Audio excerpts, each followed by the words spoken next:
Hello and welcome to the Financial Services Innovation Coalition's video podcast. My name is Brady Buckner and I'm the president of FSIC, or FSIC as we call it. FSIC is an economic empowerment platform that conducts research, runs programs, workshops in low-income communities. It helps educate them on how to advocate for better access to our modern economy. FSIC is a network of industry innovators, legislators, community groups, academics, all who share a passion for applying emerging technology and market innovation to create a more inclusive economy and advocate for policies that promote economic empowerment. That's who we are. Today, I'm very excited. It's someone that we've known for a while and has been, her contributions to FSIC are priceless. And our guest is Dr. Sajdah Wendy Muhammad. And Wendy, welcome. I'm going to do your bio and then I Thank will you, Brady. ask you some Welcome. questions.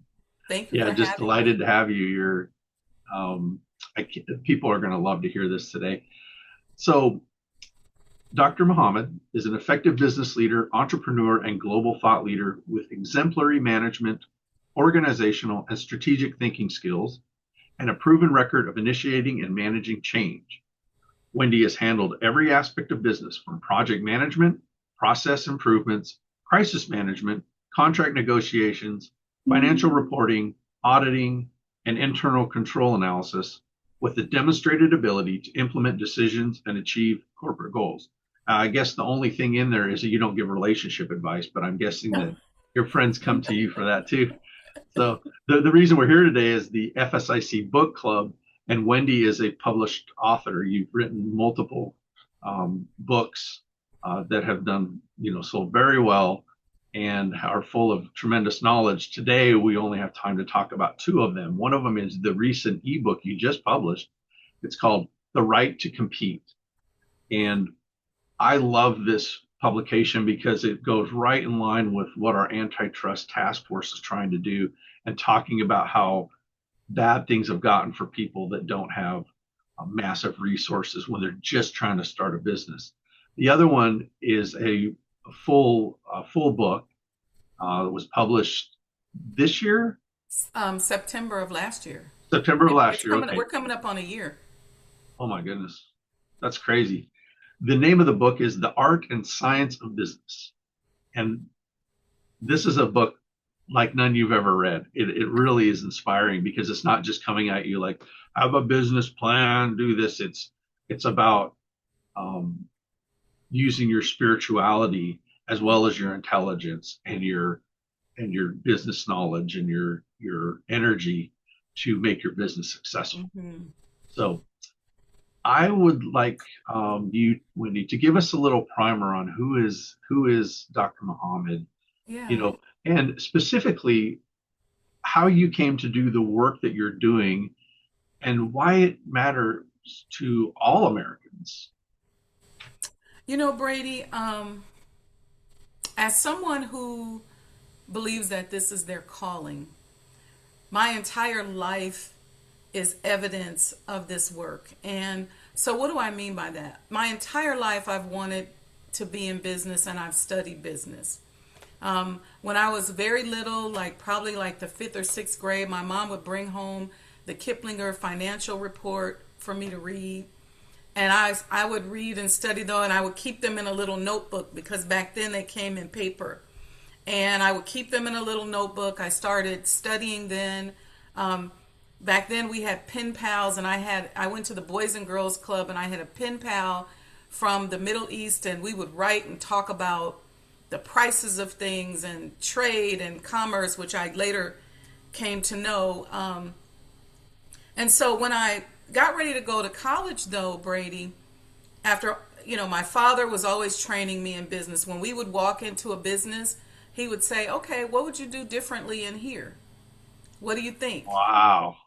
And we would sit there and talk about it. That was kind of like our thing to do, between he and I. And in fact, about it, he passed in 2009, and the last time we spent together, he put me in the car, he put on one of his favorite CDs, and he says, I want to show you these 11, 10, and $11 million houses. And I was like, oh, okay. And we're in the car just jamming, and he's showing me the house, and we're talking about the difference between this real estate and that's real estate. That was just kind of our thing. So it got into my DNA. But here's what I did, and this is something that I talk about in the book. I didn't really quite know how to be my authentic self. Okay. So when I graduated from high school, and I went to I'm a Midwestern girl where they manufacture students to be good factory and corporate workers, right? So I got the good grades and That's Nebraska, is that right? yep, Okay. that's where they make all the geeks, right? And so that was the kind of school I went to, right? So, but my counselors were like, you know what? You need to be either a doctor or an engineer. And I was like, oh no, but I wanted to, I wanted to go into business. They're like, no. And I looked up, the doctor, and I was like, I can make more money than that going into business. So then I said, well, okay, I'll do engineering. And when I went into engineering, I hated every minute of it. And by the time I got into the engineering college, I had to make a decision over that semester, Brady, and I just said, I'm going back to business. And when I did that, my whole world opened back up. I started carrying a briefcase on campus, and I felt like I was where I needed to be. And so from there, I went into public accounting.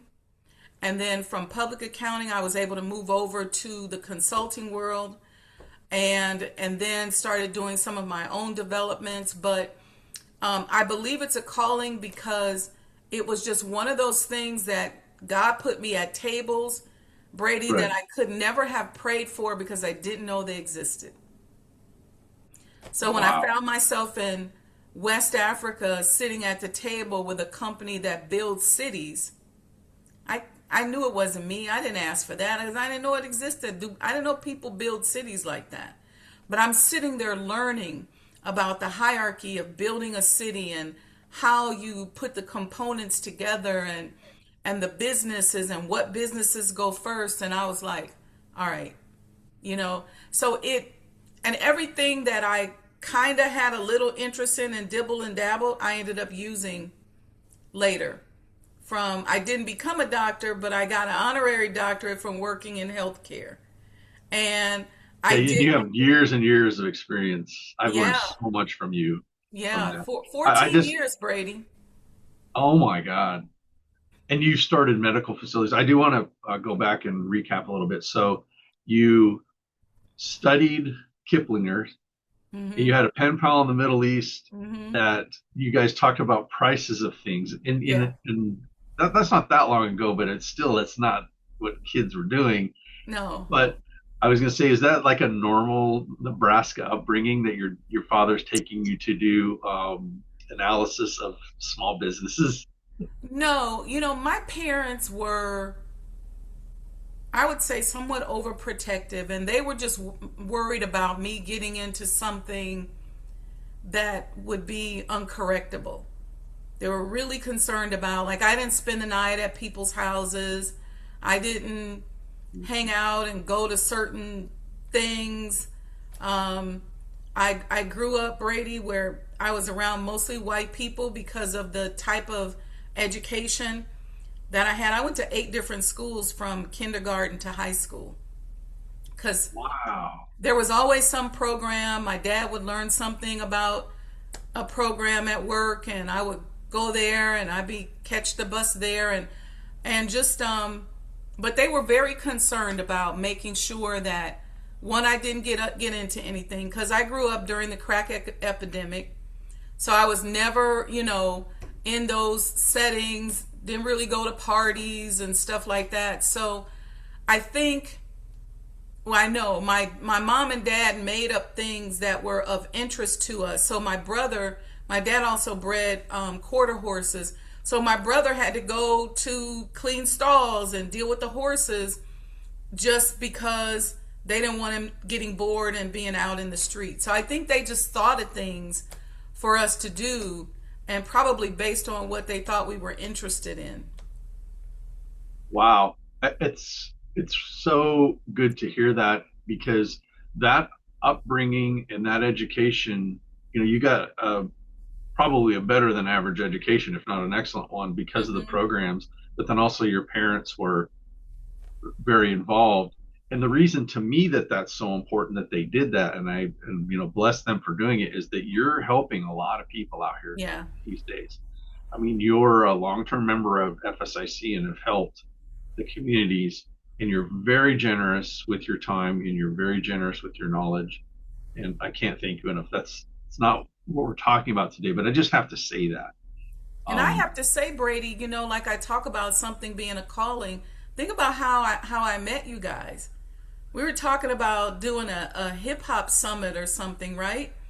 And then when we we had a got to task force, yeah. a task force, yeah. And when we got to DC, that thing never really happened. But then we started talking, and there were like all these synergies of what I was interested in and what you all were working on. And I was like, oh, that's why I'm here. Yeah, we're fortunate that we have so many people that are true experts and really veterans in these fields of healthcare and technology and the economy and all things. Um, but yeah, you're gonna be involved in a lot more things as we talked during our last Yeah. meeting, and which will become our biweekly meeting. So I think we should get into the books. Sure. I absolutely love talking to you, but I do have some questions. So the first one that I mentioned is the right to compete, your ebook, and I'm just going to take a passage from the beginning. It's right up front. It says, "Do existing federal competition laws provide Black American entrepreneurs with viable legal tools to challenge anti-competitive conduct? And are those laws being effectively utilized and enforced?" And I was wondering if you could just comment, because that is the thesis for this Hmm. ebook, and I want to know kind of how you came there, because you only have so much energy, you got to spend it somewhere, that you chose to talk about this, because to me this is a huge issue, the Hmm. lack of regular Americans' ability to use the legal system to get the government or to people to enforce programs and laws that can protect them or help them get ahead. Brady, that's the meat and potatoes of everything because what happens to many of us is that we think we're competing sometimes and we're not, or we're not even able to get in the game. We die with these dreams and stuff inside of us, or we get in the game and then there's something that happens systemically, but we don't know what to do. For one, there's a lack of familiarity about the laws and things that are in place, but this country, especially with the Industrial Revolution and this wave of capitalism that we're in the midst of, was all based on protections around a person's right to compete. But what happens for many of us, if it becomes a racial or a discrimination thing, so if race or racism or discrimination is used as a tool to prevent us from competing, we think there's no remedy. And so you hear it a lot in our community like, oh, they're racist or oh, they're discriminating against me. But there are remedies on the books that we should be able to access, that oftentimes we don't. Or if we do kind of run it up the flagpole, it's like, oh, it just kind of gets tucked away in civil rights, or it gets tucked away in some class action thing, and so now they're going to let a few of us just become vendors. But if and now that they're really attacking these antitrust laws, I think we got to throw our hat in the ring. We got to say, hey, there are so many ways in which our only option for competing is if we go and work for somebody else. Yeah, and in the case where there are set asides or carve outs or whatever you want to call them, because back in 53, I think it was, is when the Small Business Act passed, and that was a little before the big civil rights movements, but there were other laws that went in and said, yes, there is discrimination. We are acknowledging that, and we are putting remedies into place. And the last, let's call it, since 2016, those remedies have been under attack Yes. by our government, who is supposed to protect us and enforce these rules. There was a reason these laws and court decisions were put into place. And the saddest thing about that is this administration is getting away with defining these remedies as discrimination against white men, which is absolutely ridiculous. But people like us and the community at large don't have the resources to fight that. The 8A and SBA program are both under attack now. They didn't really work, but they helped some people. It's very And expensive to bring these types of cases because of the amount of research that it takes. And you'll see in the book, I call for, we need some help maybe from the Federal Trade Commission. The FTC, maybe they need to put a task force together. Maybe there needs to be a place that we go when we know that this happens, where we're being, stopped from competing in an industry. Maybe there's something with the Federal Trade Commission that we can say, hey, there's 10 of us.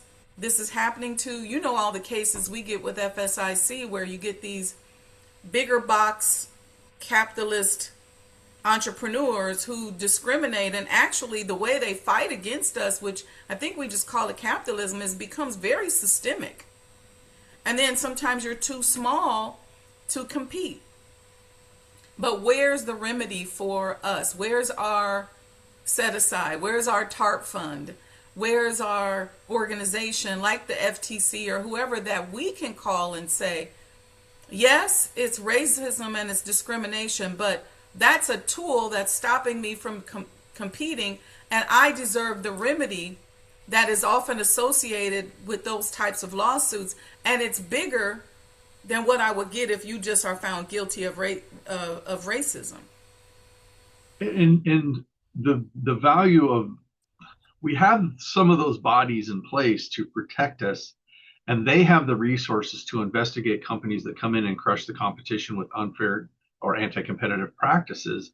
But it seems like, even under Democratic governments, that those laws have not been really accessible Right. or functional, because we know that, say, in New Jersey, a couple of years ago, they did a study and they found that government contracts, mainly the Department of Transportation there, that African Americans only got 0.14 of those contracts, when the percentage of African Americans in that state is much, much higher.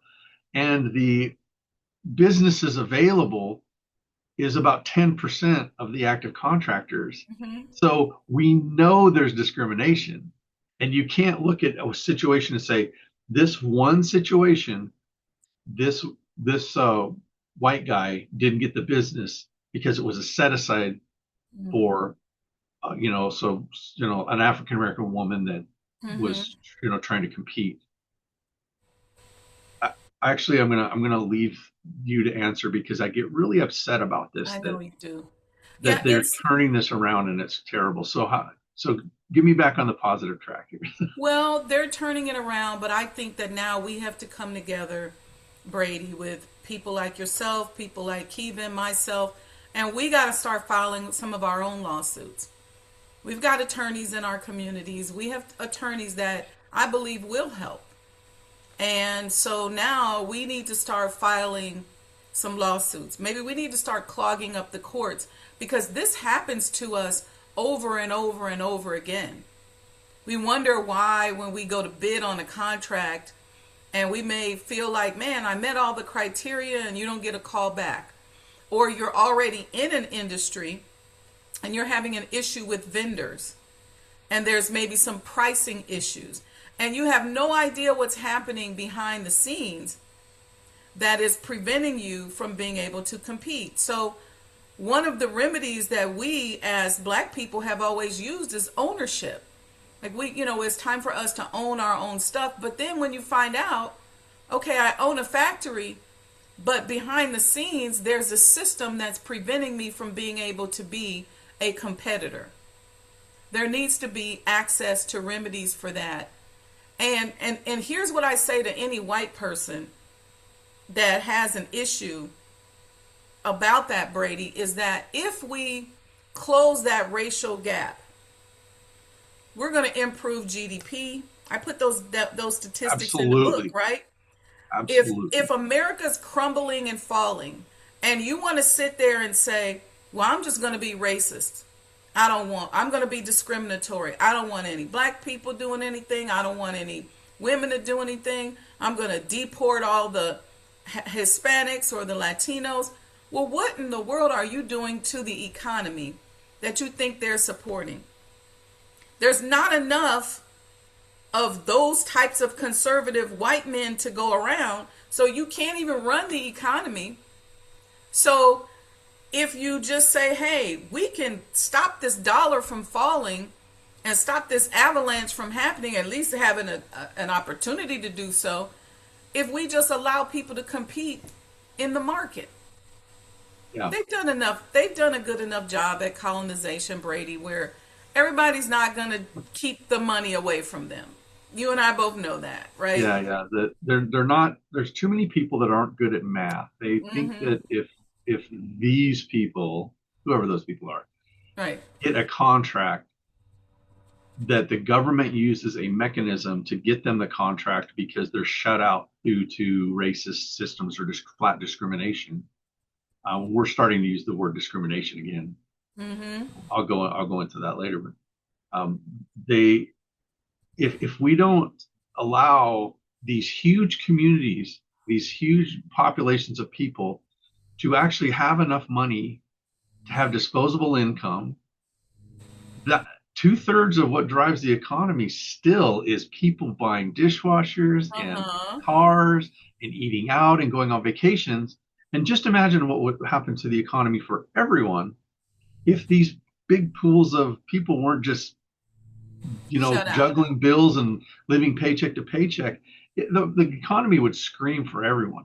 And there's just so much, the bias and the racism blinds people to that. And I saw a report. This is amazing to me. I saw a report that Walmart sales are down because people just don't have the money. So the people that supported this president, that run those companies, are now seeing the effect that the policies of these conservative policies are having on their customers. And it'll be interesting to see if they do anything about that, or if they're just, we don't care, our racism and our bias is more important than our company. Yeah, no, that is very interesting because many of these people live in communities where a store like a Walmart is the only place they have to go shop.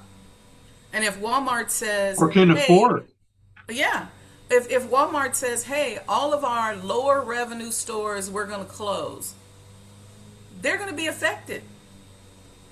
And it's a domino effect, and it's all because you decided that a large portion of the American population you want to vote to cut out and prevent them from participating in the basic activity of life, which is being able to sustain yourself and take care of yourself.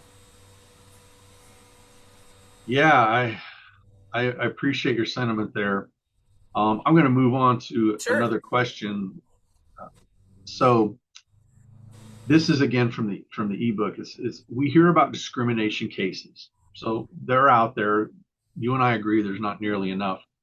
But we hear about class actions. We hear about disparities and discrimination. What we rarely hear about is Black entrepreneurs pursuing an economic injury as an injury, due to anti-competitive behavior or competition. And I wrote a note here, and it says, what will it take to overcome a legal system that requires prohibitive resources to be effective? Because as we were talking earlier, it takes a lot of money to bring these, and Mm-hmm. the intolerants, as I call them, the billionaires, are willing to spend millions of dollars to stop some budding female business owners in Atlanta. They got $25,000 grants or contracts to start a business, and they spent like $3 to $5 million to sue them for discrimination against white men. Mm-hmm. So, what would you say that we need, or what could we change in that to make those more effective? Would it be community groups? Would it be people just, even if they file the lawsuit and don't have the money to really follow it up? What would you say? All of these things, Brady, are multifactorial. And so I don't think that there's no one answer. That's actually part of the problem, is the mindset associated. Two things with mindset. Most of us as black people, when things happen to us, once we define it as racism, sometimes there's this behavioral and emotional traumatic response that we have that impedes us from even thinking that we deserve an economic remedy. Okay? Then the second thing that happens is that once this type of racism and discrimination begins to happen, now we're looking for a way to box it up and package it up. But in many cases, sometimes it's a class action lawsuit.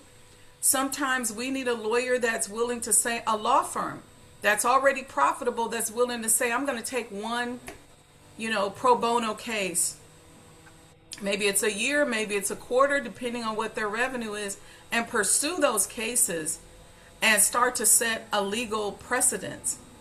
And it may or may not work, but I think we have to start trying to do something new, because anytime you spend, how much did you say they spent? $3.5 million to stop those women from getting $25,000 grants? Those kind of lawsuits are not cheap. Yeah. So then to overcome the efforts to defend them, it was the Fearless Fund in Atlanta. That's right, the Fearless Fund. So to spend that kind of money to stop a group of women from getting a $25,000 grant. Now, if you know anything about business, what exactly do you think that $25,000 is going to do for them? If they're a startup, it's really just going to help them set up their infrastructure. They're a long ways away from even making $3.5 million or even being able to compete against you.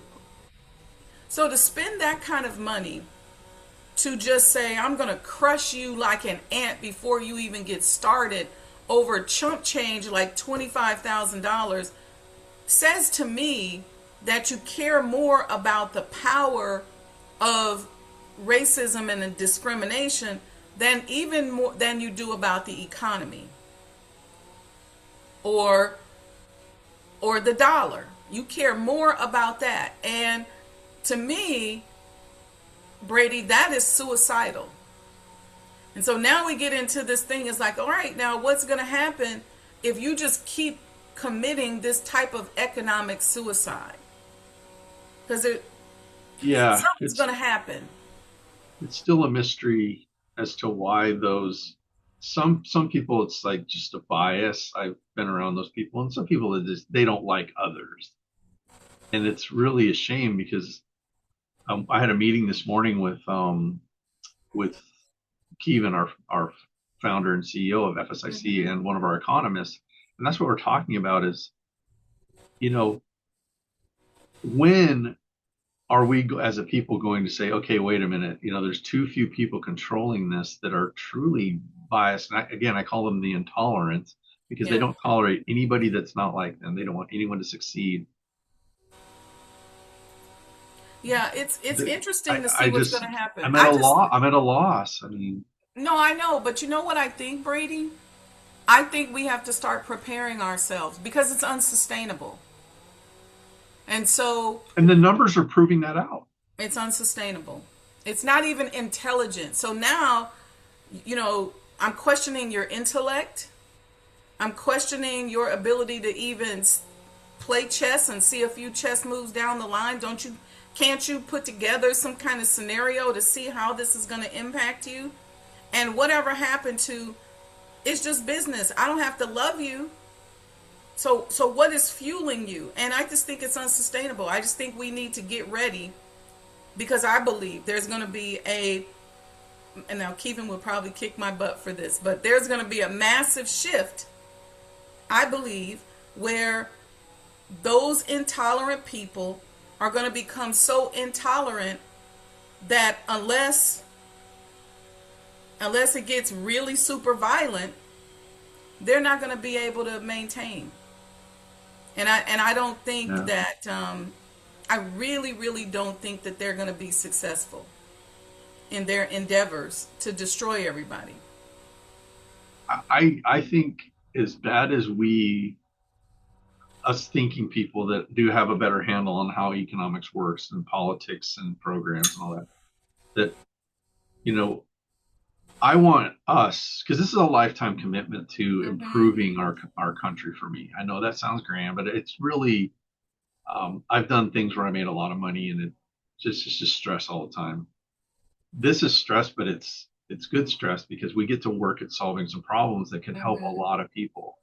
Like half the people in this country or more are living paycheck to paycheck, and it's getting worse because of inflation has outpaced wages by I don't know how many magnitudes. It's And the really bad. tariffs. Yeah, the tariffs are inflationary, and I think they're talking about doing more QE easings through the Treasury, which is inflationary. And we can't people can't buy houses and stuff because rates are already high. So everything. Brady, what I'm I think sorry, is Wendy. gonna no, it's okay. I think and I made this prediction years ago and everybody looked at me like I was crazy and I said we are going to continue to have a wider gap between the haves and the have-nots. And the system's going to have to change because if we don't get to the point where we can compete so that we can have the money to be philanthropic at the level that we need to be, then we'll be like many of these quote unquote third world countries. I think we're Yeah, heading towards you that. could compare certain areas of the country to that. It's not the same, but the effect is the same. There's communities that are, and these are poor white communities that every other person's addicted to meth because they just have not had any economic opportunity. So they turn to a creature comfort because they're bored and they're maybe depressed or whatever, and then the only way they can feel good is drugs and alcohol. And I understand that if they had economic opportunities of any kind, where it's like, hey, I'm going to get a job working for this person. He's going to train me, or she's going to train me how to do this job. That's going to grow the pie for everybody. I know that's a leap, but the economic pie can grow and make everybody happier. It's not a zero sum game. And Yeah, the you can't confine these type of capitalist weapons to one particular group. It's like the war on drugs and the influx of crack cocaine into the black community. You tried to confine it to the black community, but once we got hip to it, now it's spreading. You talked about methamphetamines and all these drugs that are now United States wide. They're spreading like oxy, an oxy and the pain management clinics and all of that stuff. So you can't confine it to just one race. And I also think that the lack of intelligence where you think that you can just go, okay, well all the black people we're going to, impact them in this way. It just doesn't work like that. So everything that they do that they think they're using to support their racism and their discrimination is only going to fire back on every other community throughout America. And so everybody has the right to compete. We're saying we have a right to compete. We have a track record of being generous and philanthropic and creating inventions and all of these things. We do not have a track record in this country of being overtly violent. We just don't. We're not around here trying to retaliate. We're like, look, we just want to compete. We just want to compete in the market. We're not even really saying that you got to go away. There's some people, uh, but for the most part, they're not. We're not saying that. So when we talk about the right to compete, Brady, we're talking about the right to participate in an economy that we built, that was built on our backs, that we, when you go back to enslaved people, when you go into the Industrial Revolution after World War II, what saved the American economy? You brought the sharecroppers up north and gave them an hourly wage because when you were being discriminatory, all the white people left in the war and they stopped coming back to the United States. So then now you don't have enough white people to work in the factories, and you go, okay, well, they can come up here and work in the packing house. So we worked in the automotive industry. We worked in the packing houses. We worked in the steel mills. And there were points where the majority of those workers were Black Americans. It transitioned quickly overnight after World War II, because you no longer had that large immigrant community of white people who started off a certain way but later became intolerant. So if you look at history tells you what the economy and how the American economy responds. So now you turn around and you say, we're going to prevent you from competing in just about every industry and every market. We're going to stop you from competing. Well, what do you think is going to happen? You've already seen the pattern. Yep. So in terms of, I'm going to shift gears a little bit. Sure. Just because I want to talk about your book before we run out of time. It's The Art and Science of Business. And this was September of last year, as we've determined. It doesn't seem like it's been almost a year. I know. And I went through, there's a couple of things, and I think that the idea of vision for entrepreneurs is really critical. So the first passage that I highlighted was, it's in the mind of liberation, which is one of the chapters in this book. Nation building rises from vision. It calls forth imagination strong enough to see beyond imposed boundaries, courage deep enough to step outside inherited limitations, and discipline steady enough to sustain institutions, cultures, and values across generations. So if you don't mind, for someone that's like, I'm starting a business and I want to have vision, but I just don't have, I don't know if what I consider vision, right? So can you define that? And then follow it up with, where do you see the African American or Black or Hispanic communities? Where are they at in understanding that and putting it to use effectively? Because we do know there's periods, especially 5 or 10 years ago, it's like Black women were the fastest growing set of entrepreneurs in the country. So there was something going on there. And I think it might have been vision. So I'll let you say, define vision and where are we at in the process of being able to utilize it. Brady, the racism, the discrimination, the being denied the opportunity to compete, the abuse brings about pain. And pain brings about vision. And you mean mental pain, and sometimes it's great enough to be physical or debilitating or depressing. Yes. The trauma, the emotional pain, the spiritual pain, the physical pain, it brings about vision. Because in order to get up out of that pain, you're going to go to some level of faith, whether you go to church or mosque or synagogue or not, but you're going to some level of faith. I got to figure out how to get up out of this. I'm going to dream. Maybe I can do it through my children. I got a vision.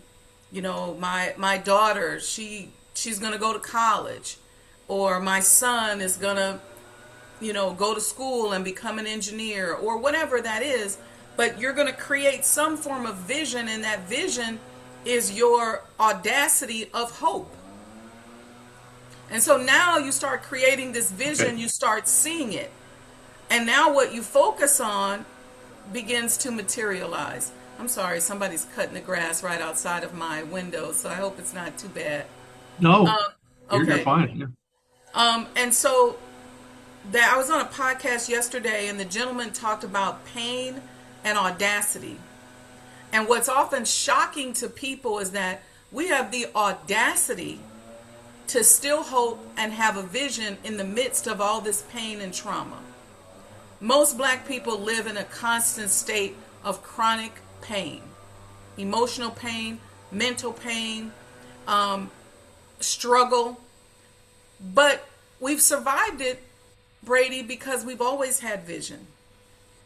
And we've always been able to put our mind towards what it was that we wanted. To ease a lot of our pain and struggle, we became some of the greatest inventors in the world, right? That was Oh through yeah. pain, through struggle. That's how we began to invent.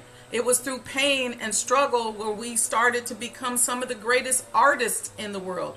An art form so great that people harvest from it and make billions of dollars, like K-pop, and invent blues and rock and roll and all of that. So that is what this pain is producing. And so when I start talking about vision, I'm talking to us about using our vision to drive us into other areas. My concept of the right to compete and utilizing the FTC, that is born out of pain.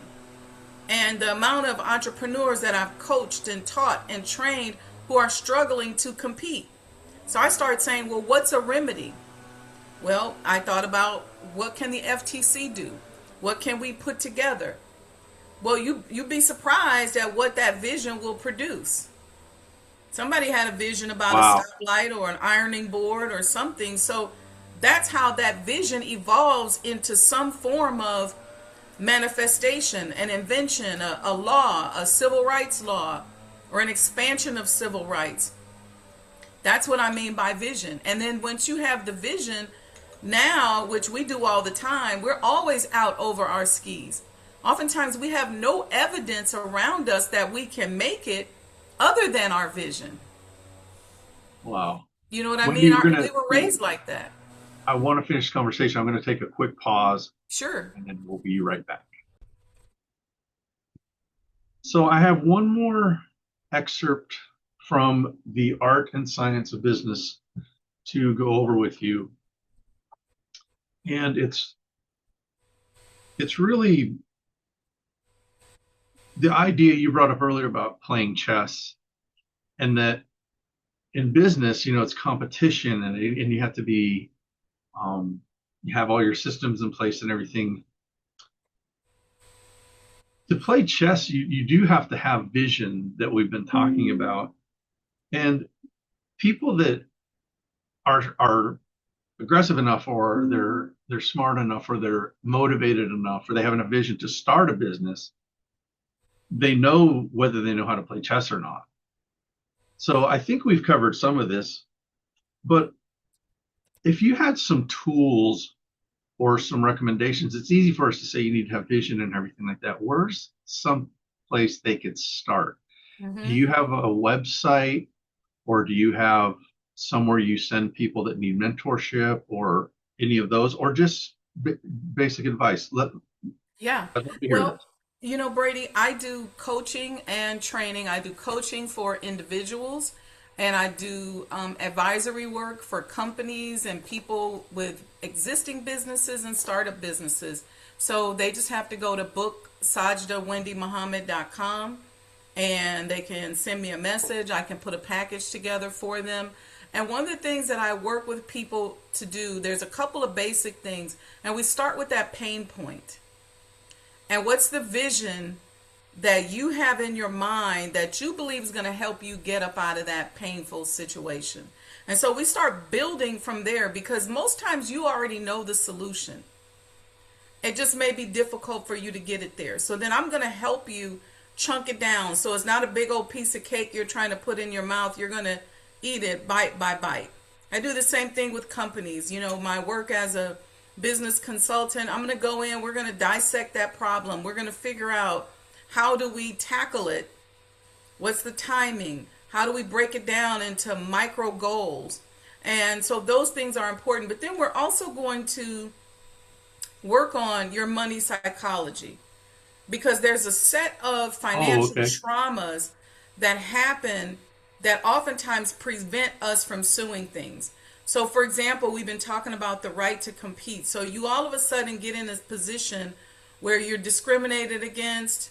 Maybe somebody calls you a name. Maybe it's so egregious. And now you start spiraling down into your trauma, and your decisions are made from that space. And And so it sucks up all your energy. it sucks up all of your energy. And so having a coach or an advisor that says, "All right, let's wait a minute. Let's take a look at this whole thing in totality and devise a strategic plan." And you start talking about chess over checkers, we're not just going move for move. We're thinking a few chess moves down. If I move to this square, this is what options you have. If I move to that square, this is what's going to happen. And so we're going down 2 or 3 steps.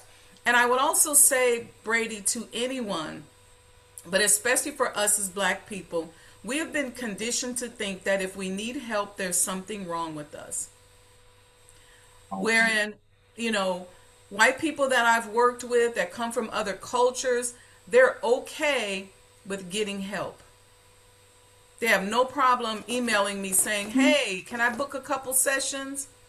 But for us, that's part of the trauma where we're taught that if you are burdened by a traumatic situation and you need help, is something wrong with you. And so we have to get over that as well, because just like we come together with FSIC, and I was just telling you, you're the first person I ever met from Montana. It's been delightful working with you. You know Kevin, how he is. And so we all are coming together and putting our minds together to figure out a solution to various different problems.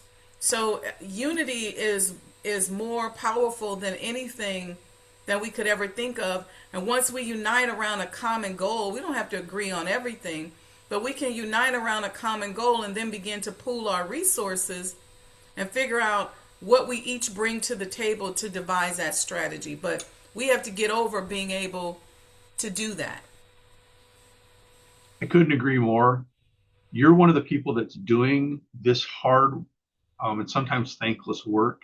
Mm-hmm. So, I thank you many times and will many more. I truly believe that things, as bad as they seem right now with the war and gas prices and grocery prices and all that, I do believe things can change quickly. And maybe I'm being optimistic, but because we'll never give up and we've been doing this for years, it will have an impact. And one of the best things about Kevin, and I hope he doesn't see this, is that nobody's got a bigger ego than he does, and so he's not afraid to set anybody straight if they need it, Yeah, he's not not. to cut them down or anything, but to say, yeah, no, that's not right. And he's an expert on it, so we're lucky to have him. We're lucky to have you, and we just have to. So if we have a really bad setback one day, it doesn't matter to me because the next day I get up and go, this is a lifetime mission, and I know it is for you too. Mm-hmm.